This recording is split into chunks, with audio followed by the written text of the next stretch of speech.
وبنوصل للمركز الأول والأغنية اللي غيرت صناعة الكليبات للأبد، ثريلر. البطل بياخد حبيبته بالليل للسينما وبيتفرجوا على فيلم رعب اللي كانت الجانرا مشهورة أوي في الأفلام وقتها، ويفهمها إن أجواء الرعب دي ما هي إلا إثارة، لحد ما الزومبيز بيطلعوا فعلا من القبور ولكن بيطلعوا عشان يرقصوا. والرقصة الصراحة كانت أيقونية جدا لدرجة إن مفيش حد في العالم كله ما يعرفهاش. لحد اللحظة دي في كل هالوين لازم هتلاقي الناس بيعيدوا الرقصة ديت.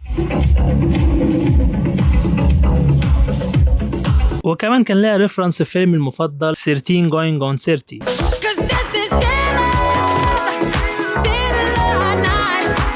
والقصة بتحكي إن مايكل جاكسون كان خاطب الكنيسة قبل ما يعمل الكليب ده، لكنهم حذروه إنه ما يعملهوش وهددوه كمان إن هو هيتمنع من دخول الكنيسة. ولكن مايكل اكتفى إنه يحط ديسكليمر في الأول إن الأغنية دي ملهاش علاقة بالشعوذة، وعمل برضه اللي في دماغه. المفاجأة بقى إن الأغنية دي هي الوحيدة في لستة النهاردة اللي مش من كتابة مايكل جاكسون. اللي كتبها ولحنها كاتب بريطاني عبقري اسمه رود تيمبرتون، واللي وزعها له كان الأسطورة كوينسي جونز. وهو بالمناسبة نفس الراجل اللي أشرف على إنتاج أوبريت بكرة، النسخة العربي من أغنية تومورو. لو عايز تعرف كواليس عن الأوبريت ده أكتر هتلاقيني كنت عملت فيديو عنه موجود في الأي اللي فوق. كل العبقرية اللي قدامك دي كانت